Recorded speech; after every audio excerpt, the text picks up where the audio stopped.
Yo quisiera, doctor Javier, empezar por esa reflexión que usted hace de la siguiente manera. Este último año ha sido un año muy duro, sí, es muy duro para la humanidad. Estamos hablando que lo que ha vivido el planeta desde marzo del año pasado hasta nuestros días es la situación más compleja de incertidumbre, más compleja en salud pública y más compleja en la afectación que ha traído consigo en indicadores de desigualdad, de pobreza y de empleo, quizás desde la Segunda Guerra Mundial, pero me atrevo a decirlo, quizás con una mayor crudeza, porque se trata de un enemigo invisible que ha golpeado indiscriminadamente a todos los países del mundo. Para manejar pandemias no hay manuales, o no había manuales, y mucho más cuando se trata de un virus respiratorio agudo que se transmite en la mayor interacción humana. Pero además agravado por otro elemento. Este virus era un virus frente al cual no teníamos ni vacuna ni tratamiento durante una muy buena parte del año 2020. El único antecedente que se tenía en Colombia de algo similar había sido en 1918, cuando llegó a nuestro país la peste española y no había aeropuertos en esa época. Entonces llegó porque venía de los Estados Unidos, de Pittsburgh, donde se había originado, y arrasó con más de 60,000 vidas en el país en los primeros 3 meses, en los únicos puntos que están documentados en la historia de la medicina colombiana. ¿Y Colombia cómo enfrentó esta situación? Bien interesante. Colombia vio lo que estaba ocurriendo en Asia, lo que estaba ocurriendo en Europa, y obró a tiempo. Teníamos una política donde había 3 escalas: prevención y protección, después mitigación, o antes de mitigación contención y después mitigación. 3 elementos. En esos 3 elementos estuvo centrada nuestra capacidad de respuesta como nación. Y nos encontrábamos con que Colombia tenía alrededor de 5.400 unidades de cuidado intensivo en marzo del año pasado. Teníamos que aumentar la capacidad del sistema de salud para sortear una enfermedad frente a la cual no había vacuna. Y entonces la pregunta es: ¿Colombia cómo enfrenta esta situación? Cuando el Instituto Nacional de Salud nos muestra que solamente en las primeras 14 semanas podíamos llegar a perder más de 100,000 colombianos. Entonces, medidas. En materia de salud, Colombia logró pasar de 5.400 unidades de cuidado intensivo a cerca de 13,000. Colombia pasó de un laboratorio que utilizaba el protocolo Berlín para identificar el virus del COVID-19 a tener más de 168 laboratorios con la capacidad de procesar más de 100,000 pruebas diarias. Colombia creó un sistema de protección personal donde tenemos una reserva estratégica con millones de equipos de protección personal que fueron además dispuestos en todo el territorio. Se creó un sistema de bonificación al personal de primera línea en salud. Sacamos adelante la ley del residente. Formamos más de 14,000 personas en habilidades para acompañar los servicios integrales de salud. Y tuvimos que tomar la decisión más difícil, la más dolorosa que ha tomado gobierno o presidente alguno, que fue el aislamiento preventivo obligatorio, que lo tuvimos que asumir como una medida de contención, pero hacerlo de una manera productiva, responsable y progresiva. Tanto así que el primer decreto de aislamiento preventivo obligatorio mantuvo abierto el 40% de la economía colombiana. 40%. A diferencia de otros países del mundo y de la región que tomaron decisiones quizás mucho más drásticas, pero no bajo el principio de que se podía tener una buena parte de la economía funcionando y con protocolos de bioseguridad. Desarrollamos más de 64 protocolos de bioseguridad para distintas industrias. Y después del día 19 del aislamiento preventivo obligatorio, empezamos una reactivación gradual y acelerada de varios sectores que son incidentes en el Producto Interno Bruto, particularmente los sectores de transporte, construcción, también comercio. ¿Y eso qué permitió? Que después del segundo trimestre del año 2020, cada trimestre trayera una recuperación adicional. Y salimos de la recesión en el primer trimestre del año 2021. Y no es algo fortuito, porque así como estaban las medidas en materia de salud, las medidas que también se adoptaron eran medidas relacionadas primero con proteger el empleo formal en Colombia. No hay un precedente en la historia de este país para enfrentar ninguna situación recesiva donde el Estado hubiera pagado 40 o 50% del salario mínimo legal mensual a cerca de 4 millones de trabajadores. Esto es algo que muestra la capacidad de respuesta de la nación y que se estructuró ese programa en cuestión de semanas.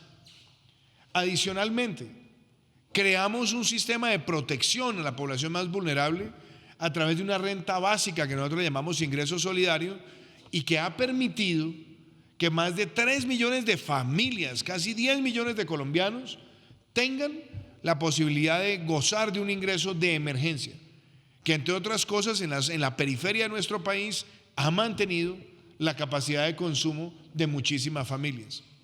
Y a eso agregar líneas de garantías de crédito que pueden llegar hasta el 90%, donde estábamos financiando capital de trabajo y estábamos financiando también la protección laboral, las nóminas. Agregarle a eso más de 60 decretos especializados para atender a distintas industrias y darle también al país la condición de tener transferencias extraordinarias de las que son condicionadas, aparte de 2 millones de mercados que se distribuyeron en el país, más de 14 millones de raciones del sistema de escolaridad que llegaron a las casas de los niños de nuestro país y raciones del ICBF, que fueron además más de 7 millones, donde la ración no solamente era para el niño, sino para la familia. Es decir, una red de protección social y una red de protección económica muy importante, acompañada también de medidas tributarias. No solamente de reprogramar el impuesto de renta, no solamente también de tener deducciones en muchos de los sectores más afectados y particularmente aquellos que viven de la interacción humana y que hacían parte del ciclo de mayor profundización recesiva. Todo eso se adelantó. ¿Y qué nos demuestra? Cosas como esta.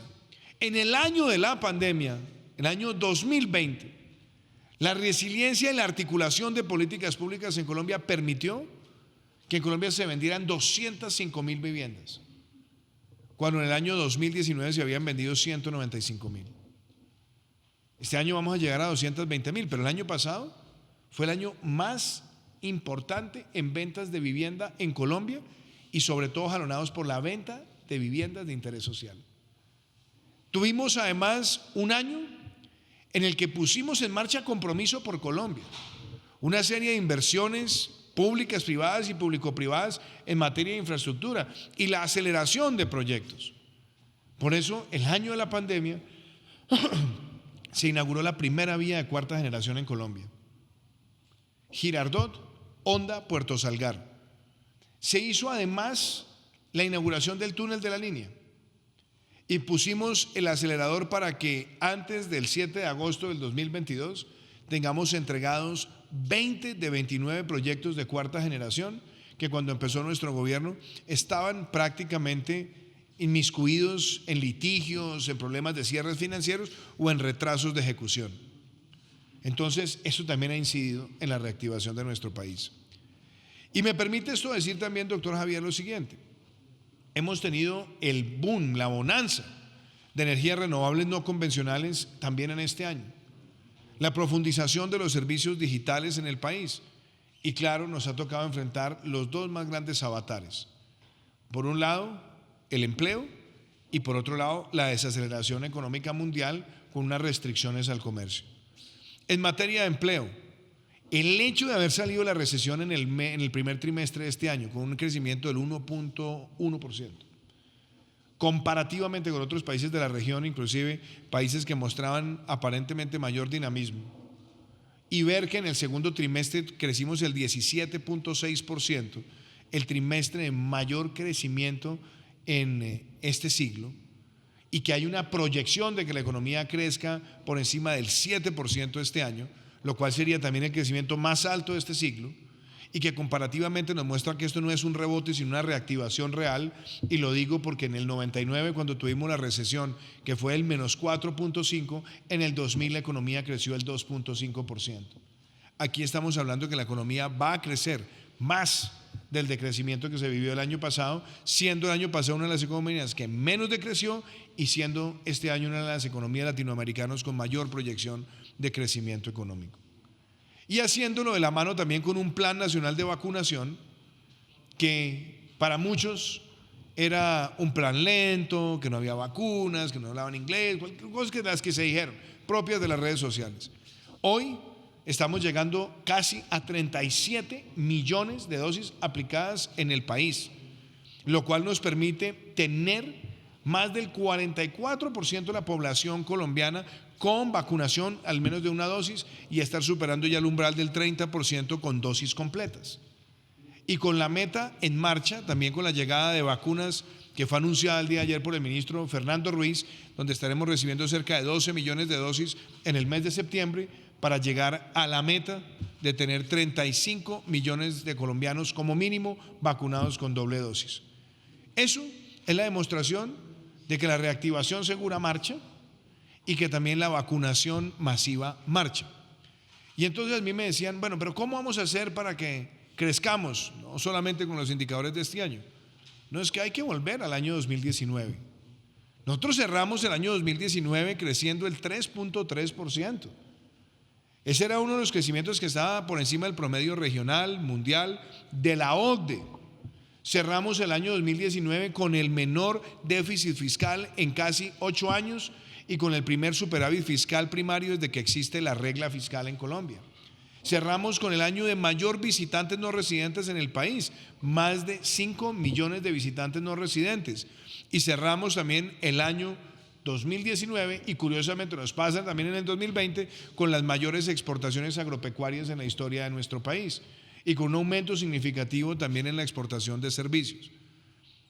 Viene el 2020 y nos golpea, pero enero y febrero la economía estaba creciendo por encima del 4%. Entonces, a la pregunta de qué es lo que estamos viviendo hoy, estamos viviendo nuestra resiliencia, pero también las decisiones acertadas que se han tomado en nuestro país. Y en materia tributaria, yo escuché con atención a Ronald. Hoy Colombia, comparativamente con el año 2018, es mucho más competitivo en materia tributaria. Y lo voy a decir con ejemplos muy sencillos, porque es con hechos como estas cosas se validan. Primero, promesa de campaña, se elimina la renta presuntiva, eliminada. Segundo, vamos a reducir la tarifa corporativa de renta, aún con la aprobación de la ley de inversión social que está para conciliación. Aún con la ley, estamos con una tasa nominal de renta inferior a la que tenía Colombia en el año 2018. Tercero, tenemos la deducción del 50% del impuesto del ICA. Y tenemos la deducción del 100% del IVA que se paga sobre bienes de capital. Tenemos un régimen simple que estaba en 80,000 VTs como techo. Ahora se sube a 100,000 VTs y eso va a permitir que cerca del 97% de las micros y pequeñas empresas queden cobijadas bajo esa norma. Y fuera de eso, tenemos un avance hacia la facturación electrónica en el país, tenemos un régimen de mega inversiones y tenemos también la disponibilidad de incentivos tributarios extendidos por un año para sectores tan importantes como el de bares y restaurantes que están en ciclo de recuperación y que van a tener, entrando al régimen simple, por supuesto, 0 impuesto de IVA y 0 impuesto también de industria y comercio para la vigencia, o el consumo, para la vigencia 2022. Acompañado también de ese subsidio de la nómina que le ayudó muchísimo también al sector de los exportadores, doctor Javier. Y es muy importante decirlo, es que no es solamente un subsidio, es que protegimos el empleo formal del sector exportador de Colombia.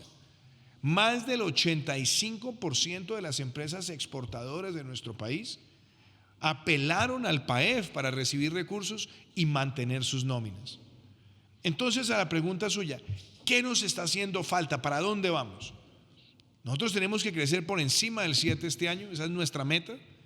Y en la medida que el país entienda que este es un propósito colectivo, eso trae consigo también un jalonamiento en el mercado laboral con los incentivos correctos. Entre otras, el subsidio del 25% que equivale al pago de la seguridad social para contratar jóvenes entre 18 y 28 años de edad. Por supuesto, ustedes me dirán, no es suficiente. Yo creo que la combinación de herramientas tiene que ser tal donde nosotros hoy estamos a 1.2 millones de estar en niveles de empleo prepandémicos. Y usted dirá, es que 1.2 millones es mucho. Claro que es mucho, pero es que veníamos de casi 4 millones y se han recuperado ya más de 3.400.000 empleos en el país. Si la senda de crecimiento se proyecta, aumenta la inversión extranjera y seguimos abriéndole oportunidades exportadoras al país, claramente nosotros vamos a cerrar este año o estaremos por tarde en el mes de enero en niveles de empleo prepandemia que tenemos que sostener y acelerar a lo largo del año 2022. Y usted me decía, ¿qué más podemos hacer? Y por eso la importancia de Analdex. Es que nosotros necesitamos ser un país que exporte mucho más. Nosotros no podemos seguir siendo conformistas frente a las cifras de exportación que tenemos, porque las exportaciones como porcentaje del PIB en Colombia son muy bajas frente a muchos de los países de la región, incluyendo los países que están con nosotros en la Alianza del Pacífico. ¿Y cómo vamos a superar eso? Eso no se supera sino con diplomacia comercial y diplomacia sanitaria y fitosanitaria. Gracias al trabajo que ha venido haciendo el equipo de Proexport, doctora Flavia, el equipo del Ministerio, Jimena, y al equipo también que está aquí con nosotros, hemos podido abrir mercados con determinación. Nosotros abrimos el mercado del aguacate Hass, por ejemplo, en China hace 2 años. Lo abrimos en Corea, lo abrimos en Estados Unidos, pimentón verde a Estados Unidos. Tenemos más de 14 variedades de fruta que están llegando a distintos lugares del mundo y ampliamos los mercados de café y los mercados de flores. Pero también hemos afianzado la diplomacia hasta el punto que las exportaciones más altas del sector agropecuario históricamente llevamos 2 años rompiendo el récord. Entonces, el reto nuestro es abrir ese mercado. Y nos toca hacer misiones donde nosotros también estemos dispuestos a tomar decisiones audaces y ágiles, como las que se han adoptado con el programa Estado Simple Colombia Ágil, donde ya son más de 3.000 trámites digitalizados, racionalizados o eliminados en función de facilitar el comercio de nuestro país y la interacción del Estado con los ciudadanos. ¿Y qué esperamos nosotros? Que este año sea el año de la vacunación masiva. Vacunación masiva es sinónimo de reactivación. Y a los amigos de los medios que nos acompañan hoy acá, qué importante este mensaje.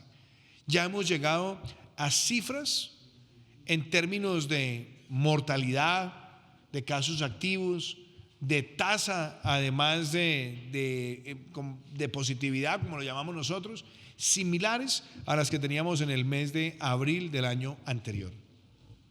Si seguimos con la vacunación masiva y nos cuidamos, yo creo que podremos prevenir efectos devastadores de 4º o de un 5º pico. Y eso implica que las medidas farmacológicas y las no farmacológicas las asumamos los colombianos. Tengamos mucho cuidado al evitar, porque lo tenemos que hacer para prevenir, tenemos que evitar las aglomeraciones, mucho cuidado al aglomerarnos porque necesitamos los protocolos de bioseguridad. La reactivación segura. Colombia hoy, y aquí por eso traje este librito que se lo voy a dejar a usted y espero mañana podérselo enviar a toda la Junta de Analdex, son 260 logros del último año. 260 logros que incluyen, entre otras, los avances en la infraestructura de nuestro país. Llevamos más de 3.700 kilómetros de carreteras en Colombia que están en proceso de ejecución o terminadas, y esa es la inversión más grande que se ha hecho en el desarrollo vial de Colombia, sumado a lo que se ha hecho en vías terciarias.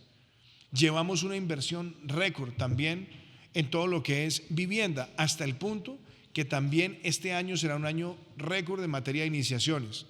Y vemos además una evolución muy positiva del comercio, con un gran nivel de acceso al financiamiento bancario, de bancarización, que solamente el año pasado nos permitió que cerca de 30 millones de colombianos tuvieran al menos un producto financiero.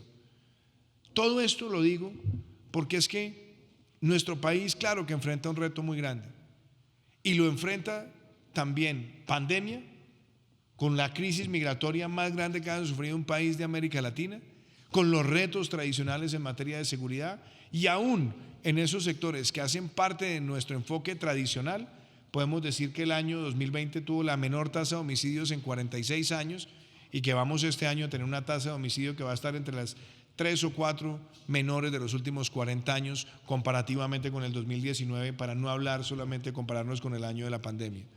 Tenemos en delitos tan graves en Colombia como el secuestro, la tasa de secuestro es más baja desde que existen esos indicadores, pero nos toca enfrentar muchas veces la percepción y muchas veces situaciones de inseguridad que se han presentado en centros urbanos y que tenemos que enfrentarlas generando no solamente empleo y tejido social, sino enfrentando con contundencia la criminalidad. Y cierro con este mensaje, doctor Javier. La regulación, las decisiones comerciales. Lo que el Congreso de la República está aprobando y que va a conciliación es la reforma social más importante de la historia de nuestro país. Un anhelo de décadas de los jóvenes de Colombia era tener educación pública, universitaria, técnica y tecnológica gratuita, y están haciendo como política de Estado para proteger a los estratos 1, 2 y 3 con ese beneficio. Y es un triunfo colectivo donde también aporta el sector privado. 2, estamos haciendo la política de Estado de financiamiento al empleo de los jóvenes. Ese subsidio del 25% para contratar jóvenes entre 18 y 28 años nace como política pública de Estado y nos va a permitir no solamente recuperar empleo prepandémico, sino también empezar una senda de reducción estructural del desempleo juvenil. 3, estamos ampliando el programa del PAEF, que va retroactivo desde el mes de mayo hasta diciembre de este año. Y le estamos incorporando adicionalmente un ingreso solidario que va a ir hasta diciembre del año 2022. Ningún gobierno en la historia de este país había tenido un programa de cobertura de ese alcance. Van a ser más de 5 millones de pesos por hogar, lo que se habrá recibido en 32 meses de beneficio cuando se revise el alcance del programa de ingreso solidario en diciembre del año 2022. Todo esto es para decirle a usted que la combinación de herramientas nos va a garantizar crecimiento, nos van a garantizar empleo y tenemos todos que ir en esa dirección. Pero Ronald puso las alertas y qué bueno también hablar sobre las alertas. Y perdónenme que me extienda un poquito, pero yo sí quiero tocar varios temas. Una de las cosas que nosotros quisimos corregir y que lo propuse en campaña era que en este país no se hicieran las reformas fiscales siempre castigando al que genera empleo. Por eso las cosas importantes de esta reforma que estará entrando a conciliación es que no retrocedimos en materia del impuesto del ICA como deducción, se dejó en el 50. No retrocedimos en el IVA a los bienes de capital, no retrocedimos con la eliminación de la renta presuntiva y aún elevando la tarifa corporativa. Gracias a la generosidad también y voluntad del sector privado, la seguimos dejando por debajo de lo que estaba en el 2018. Colombia no puede hacia el futuro volver a las reformas que castigan al sector privado y nos ha demostrado que las decisiones que hemos asumido en esa dirección son las que han traído inversión a nuestro país y que siguen generando esa expectativa. Hay 3 decisiones que poco se han hablado en los medios: que uno de los fondos de infraestructura más grandes del mundo como Macquarie haya llegado a Colombia a comprar concesiones viales, liberando también la capacidad de nueva inversión de las compañías de ingeniería, es un ícono. Ver que el fondo KKR, uno de los más grandes del mundo, está llegando a nuestro país para invertir en fibra óptica y en extensión de tecnologías de internet de alta velocidad en el marco de la ley TIC es también algo muy importante. Y ver que el grupo Carlyle, otro de los más grandes del mundo, está comprando operaciones onshore en materia de hidrocarburos, pero apostándole también a las renovables, es otra demostración del apetito que hay por Colombia. Y con todas las críticas que se puedan hacer, lo que estamos a puertas de ver con la conciliación que se da en el Congreso es la primera gran reforma fiscal en el marco de una situación de pandemia en América Latina y el Caribe. Y esto se ha logrado porque aquí hay responsabilidad con el presente y con el futuro, y sobre todo una defensa irrestricta, una defensa permanente de la iniciativa privada como motor del desarrollo. Así que muchísimas gracias a todos ustedes, muchas gracias doctor Javier, muchas gracias a las ministras, al equipo técnico. Yo lo voy a dejar que continúe el conversatorio, doctor Javier, porque debo atender otros de los compromisos, pero mi saludo a usted, al doctor Ronald y a toda la Junta de Analdex. Muchísimas gracias.